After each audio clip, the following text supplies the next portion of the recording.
between me and you. There's an ocean between our love. If I'm telling the truth, what am I to sail away? 'Cause I don't know where you've been lately, and times have changed, the world's gone crazy. Yeah, I got a secret, I hope you can keep it. You know that I mean this. I will lay my heart on the line for you, for you. Even when we're apart, I'll find a way through between me and you.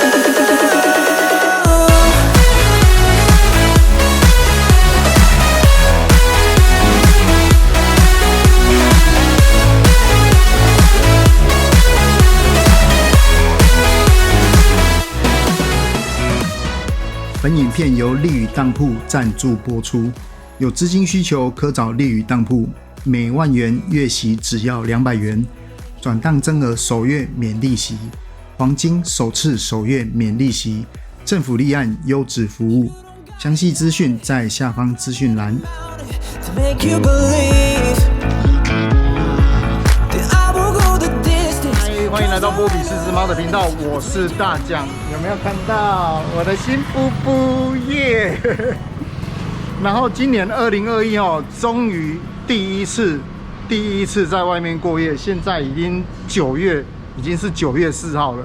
从年初到现在，终于在外面机车旅行过了一夜。原本5月要安排去澎湖啦，7月去安排切西瓜啦，那切西瓜会改到下个月10月去这样。所以现在9月4号，这个算是2021开始的第一次在外面旅行过夜这样哈。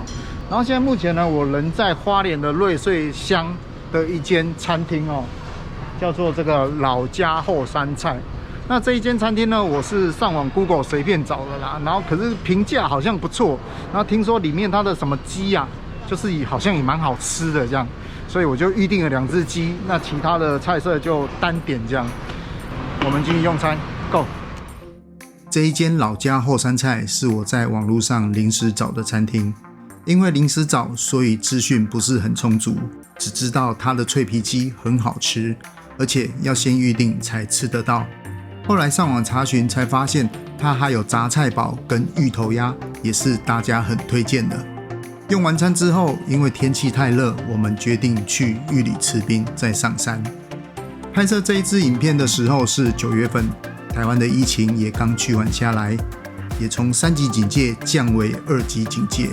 而这一趟60、13之旅，在今年3月底就已经决定，并且订好民宿了。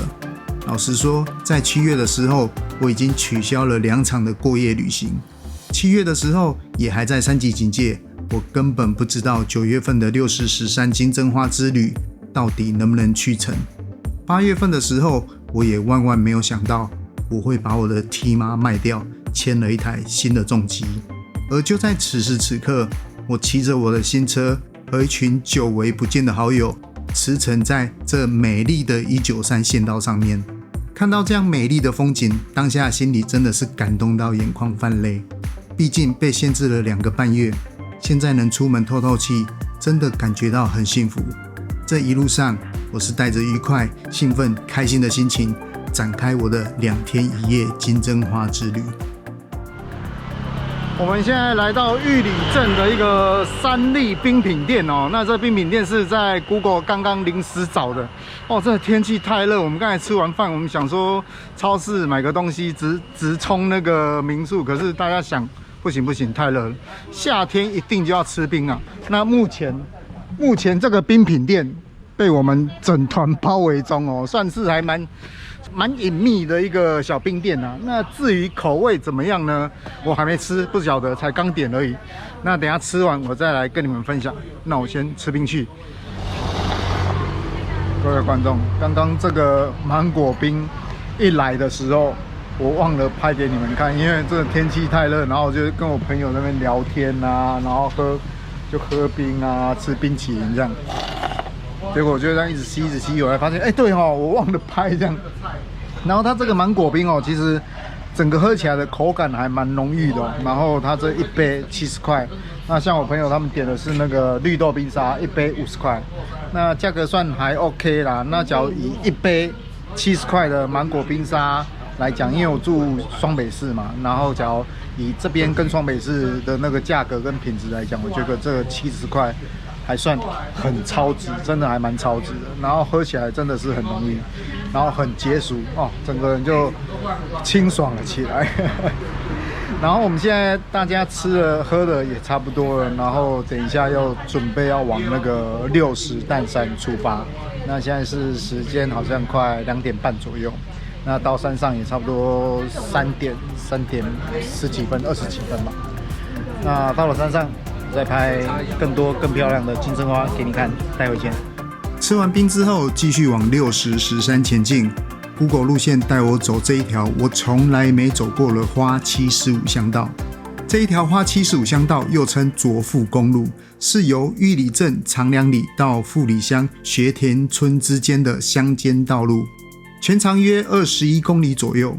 虽然这一条道路没有花莲193县道来的有名气，但是这条没有什么车又宁静的小乡道，就这样优雅地隐藏在花东纵谷之间。在秋收之际，两旁的黄金稻穗，整片的美丽程度也不输金针花海。假如有规划花莲深度旅游的朋友们，不妨可以参考看看这一条花75乡道。顺着导航的指引，我们已经来到60石山的路口。可是花季期间有管制，必须从台九线的293公里处上山。可能大家都闷坏了，再加上正值金针花季，当天上山的车其实不少。经过了一处小平台，看见这眼前美丽的景象，赶紧停下来拍一些照片。难得出远门，就是要带一些美丽的照片和影片回家。拍完照片，继续往上走，终于看见金针花了，黄澄澄一片一片的，真的是很漂亮。从早上开始骑了一整天的车，到现在看见这片美丽的金针花海，整个人的身心灵都被疗愈了。还好这一趟金针花之旅没有因为疫情而取消，心中真的是很感谢。我们终于抵达60蛋山，今天晚上要住的民宿叫做头目民宿。那这间头目民宿呢，它离整个60蛋山的那个最高点忘忧亭就在那边。那从这边民宿走到忘忧亭，大约5到10分钟的脚程。假如你走快一点的话，大概5分多钟就可以到了，非常近。然后忘忧亭下面斜坡下面就是什么小瑞士观景台啦，也是很近，所以我才会挑这个民宿。那今天晚上我们住的这个民宿呢，我们这一团来了18个人，然后老板说因为疫情的关系，今晚就只接我们了，就等于是变相包栋的概念只花18个人的钱这样。好，然后因为现在是花季期间，然后他们现在上山有管制然后要从什么台九线的293公里处那边上山，因为我们刚才一开始从 Google 的指引我们的是小山路上山，那边是下山处我们上到一半就被拦下来了，所以我们就从台九线293公里上山去这样。那目前的话，因为刚刚4点多，其实我们就到民宿了，那现在是5点出头啦。那现在大家休息一下，我们等一下要去小瑞士走走逛逛然后刚好他们这些工人也在下他们今天摘的这个金针花，这样。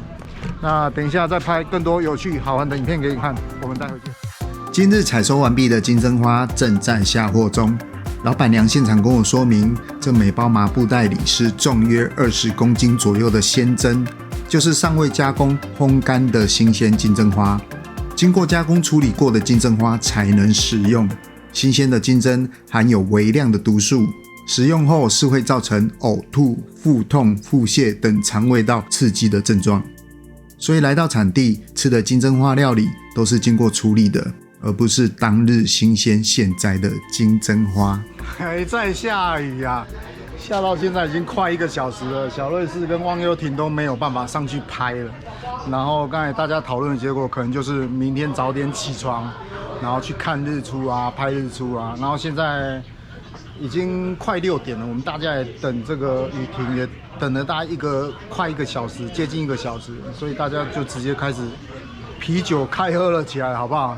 然后现在就是我跟我的朋友们在这个民宿的1楼餐厅里面啊，民宿的1楼餐厅里面直接开喝了，好不好？有肉松啊、肉干啊，对不对？还有这个瓜子啊、花生之类的。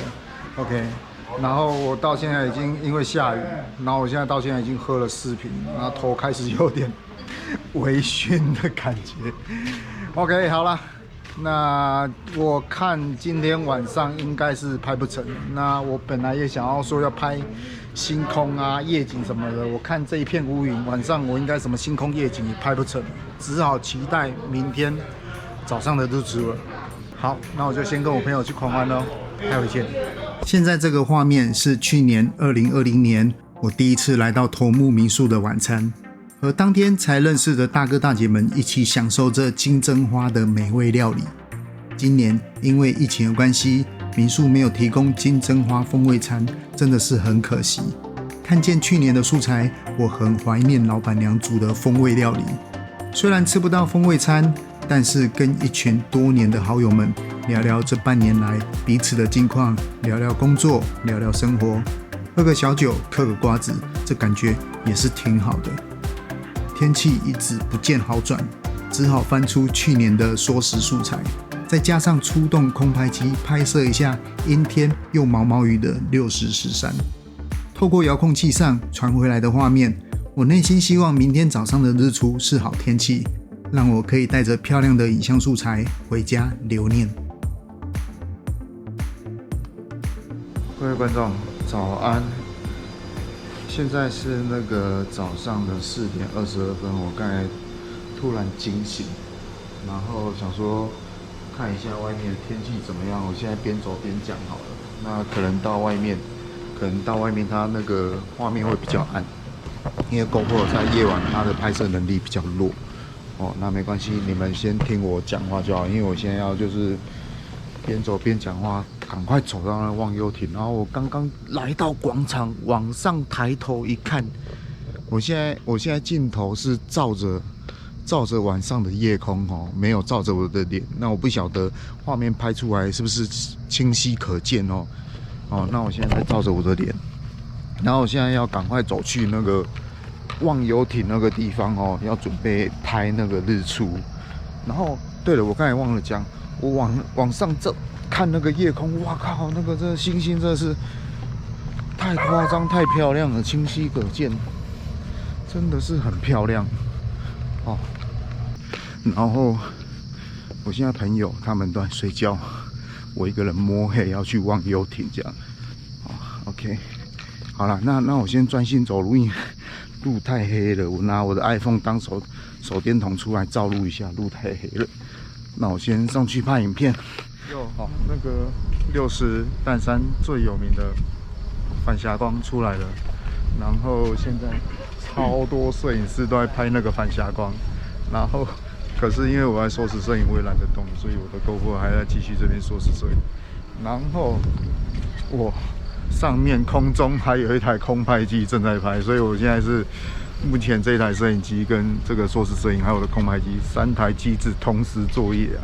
对啊，那反霞光的话，去年因为我去年有拍的那个影片素材我还没用上，可能我会剪一些去年用的素材来给你们看。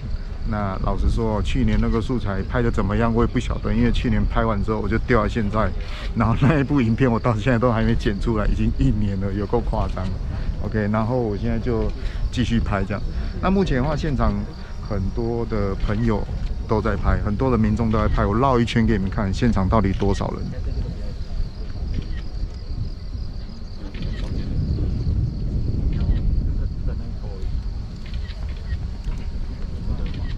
你有没有看到很夸张，超级多人因为今天是礼拜天假日然后再加上今年前一阵子疫情的关系所以很多民众都跑来赏金针花，然后拍有名的反霞光，或者是拍有名的日出OK， 好了，那我就先继续拍，那待会再拍一些更多好玩有趣的影片给你看，待会见。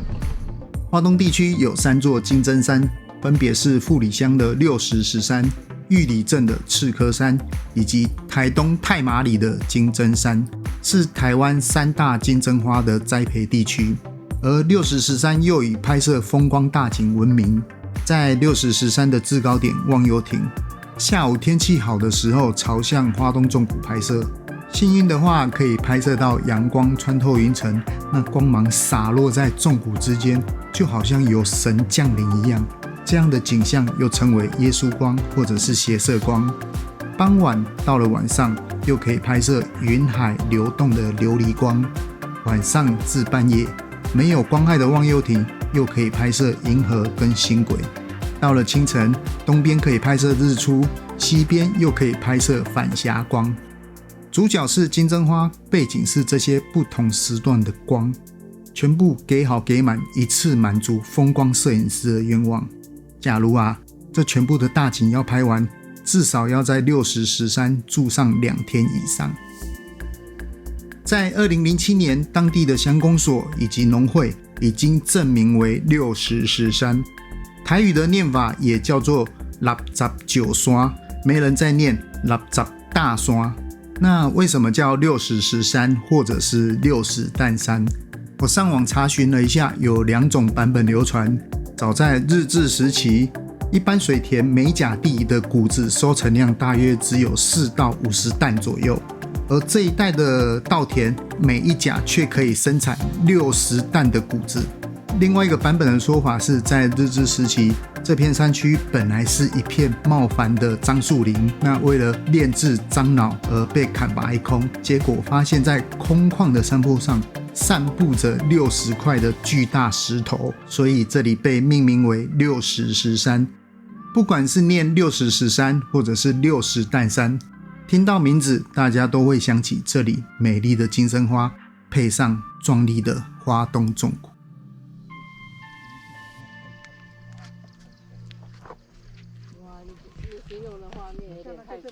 各位观众，来到六石蛋山呢，这边是个秘境，怎么说呢？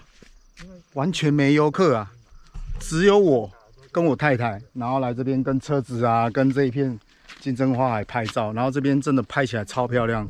那为什么没游客呢？我转个镜头让你看一下，大家都跑去忘忧亭忘忧亭在这边，然后小瑞士在这边然后我们住的民宿是这一片小屋顶然后这个是我太太跟我朋友在那边聊天 ，OK。那这个地方比较少人来，是因为它算是还比较里面。那大家去了忘忧亭去了小瑞士在那边拍完了，他们就下山了。然后所以这里人超级少，超好拍，好不好？所以来到六石蛋山呢，一定要来这边拍一下，然后跟你的爱车，假如你是骑车的跟你的爱车拍一下。假如你是开车的千万不要开上来，为什么？因为这边是人家在采金针花的地方然后货车会停在这边，所以汽车完全不要开进来。那因为刚好我们今天住的是那个头目民宿然后我们就旁边它有个小山路，我们就直接上来拍了这样。OK， 好啦，今年的2天1夜，好不好？过夜的2天1夜的小梦想终于达成 ，OK。然后等一下呢，我们就要下山准备北上了。好了，我要回去准备了，待会见。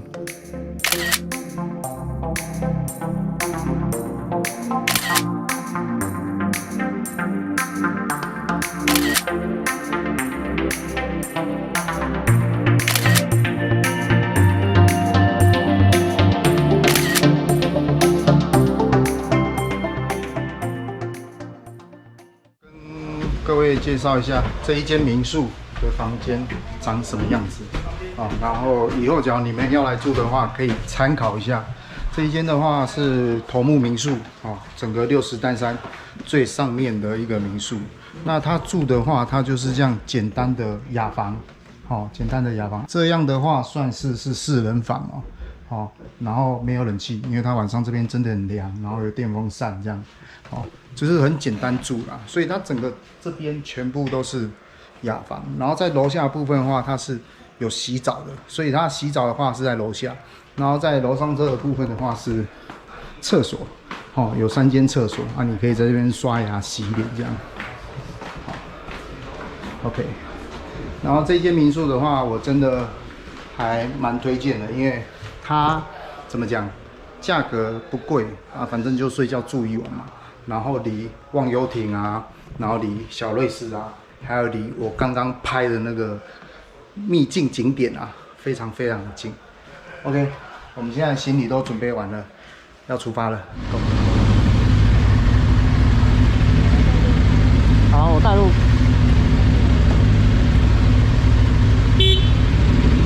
好，出发了。阿妈，拜拜。哦。OK， 走了。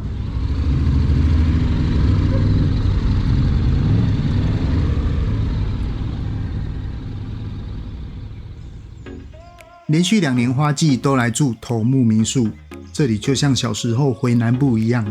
住宿虽然简单，但晚上听到一些乡间大自然的虫鸣声，真的很安静，很好睡，很放松。民宿老板娘和阿嬷又很好客，真的让人有回家乡的感觉。今年因为疫情的关系，没吃到金针花料理的风味餐，虽然有些可惜，但我还是念念不忘去年好吃的晚餐。你们有机会来到6013，真的要好好的在这里住上一晚，然后疯狂打卡拍照，发 IG 发 FB， 同时享受这里日与夜的美，享受这里的人情味。跟民宿阿嬷告别后，准备北上返家。下山的同时，再次感受到6013大景的视觉冲击，真的超美的，难怪这里有台版小瑞士之称。我真的好想再多住一晚，再去逛逛6013的其他景点。沿着单向通行的下山指引，回到台9线上。今天不走台9线回去，我要右转台30线玉长公路，接着台11线海线北上。玉长公路2007年通车至今，是玉里连接到台东长滨的省道公路，全程大约16公里左右。这条公路大家对它美丽的印象一定不陌生。从山谷之间的公路穿越隧道后，变成海岸山脉的公路。天气好的时候，看见那蔚蓝的太平洋，真的让人陶醉在其中。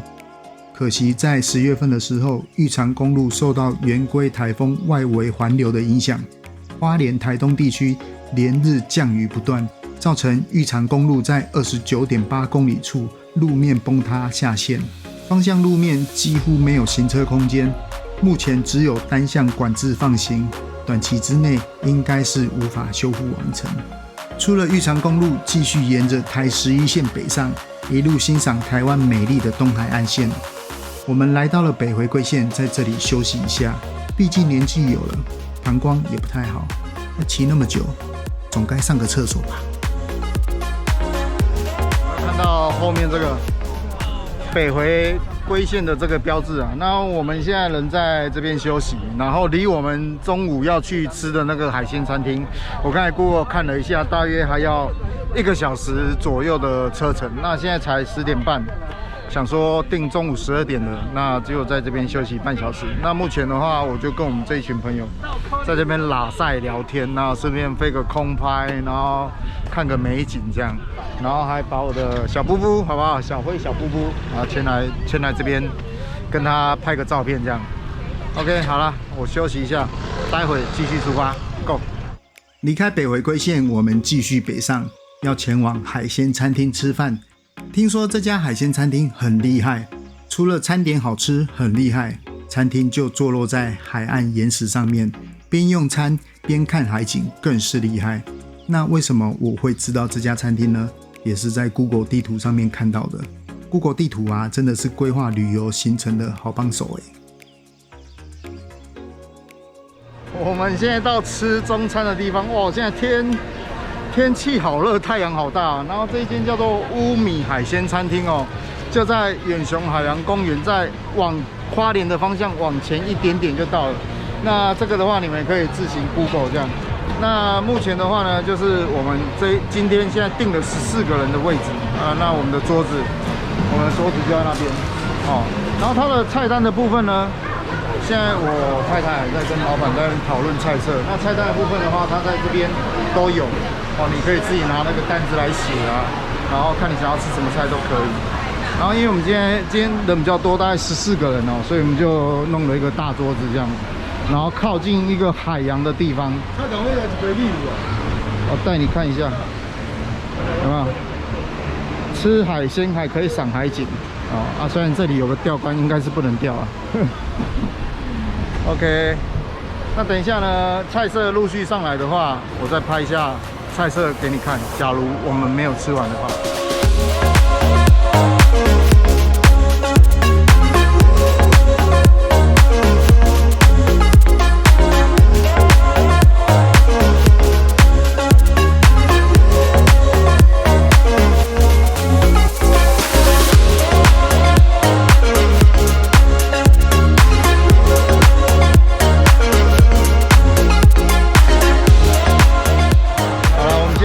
菜已经吃完了，那刚刚大家肚子很饿哦，菜一直拼命吃哦，所以我也懒得拍了。然后我们现在要准备北上回程了，然后等一下会在花莲崇德加油站休息一下，休息完之后呢，可能就会直冲建华冰店吃个冰这样。OK， 出发了 ，Go。用完餐之后，与中部的朋友在花莲市区分开，他们要走武岭回台中。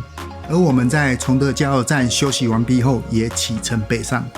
9月初这个时候，苏花改还没开放大型重型机车通行，我们就一路在没什么车的台九丁苏花公路上，边赏着海景，沿着蜿蜒的山路前进。我的 XIDV 还在训车骑，我都用标准模式在骑，转速也尽量不超过4000转来训车。因为是标准模式，自动升档的频率很快。在骑山路方面，有时候真的很没力，要不时的退档才有爬坡的动力。训车期还没过，我也不想测试运动模式的性能如何，只能这样频繁的退档来骑。但这样骑下来，其实速度也顺顺的，不会说很慢。来到北宜公路，感觉终于快到家了。这个塞车阵也是每到周日下午的日常，大家不想从礁溪交流道上雪隧，只好从北宜公路接平林交流道返家。这时候觉得当个机车族也不错，可以慢慢从旁边的小路一直前进。虽然速度不快，但比起旁边塞车的车阵，至少有前行的进度。现在是快6点了，有没有？快6点 ，OK。然后我们刚才就是一路从那个快要到平林的前面好几公里，然后就这样一路塞，然后刚刚就研发出了水沟盖跑法，沿路就跑水沟盖这样。哦，骑得超累的，我从来没有遇过就是这么长的塞车阵。那以前也有大概下午大概这个时间就是旅游回来北上嘛，可是从来没有遇过这么长的塞车阵，然后全部的车都要往平林交流道，那真的太夸张了。OK， 这2天我们去了花莲的60担山，哦，拍了很漂亮的金针花。同时，因为我新买的小灰布布哦 XADV， 我出门前好像快200吧，现在好像快800，大约啦。然后就训车这样，然后这2天骑下来，这台车的感觉，目前我觉得还蛮好骑的，只是中间有一些高速弯什么的，我还是会磨到旁边的那个类似中柱的那个棒棒糖的东西这样。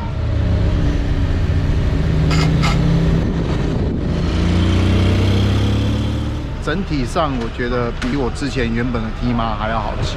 这2天1夜的旅游的感想，我真的觉得非常的开心跟感动哦。因为从2021，然后没有什么旅行，然后原本第一次的旅行5月要去澎湖，突然3级警戒，然后7月的切西瓜也还在3级警戒，然后延到10月这样。所以这一次9月的60担山的金针花，对我来说能过夜，我真的觉得非常非常的开心。OK， 好啦，感谢你的收看，我是大奖。那后面这就是跟我一起去60担山的朋友们，中部的朋友们，他们已经先走太鲁阁那边回去了。好啦，那我们下次影片再见，拜拜。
影片最后，我想感谢我的朋友们，在2天1夜的旅途过程当中，等待我拍摄及换设备的时间，谢谢他们，让我可以留下更多美好的回忆。本影片再次感谢丽宇当铺赞助播出，感谢你的收看，我是大奖，我们下支影片再见。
换气，有冷气可以做。真的，我就这么说。对啊。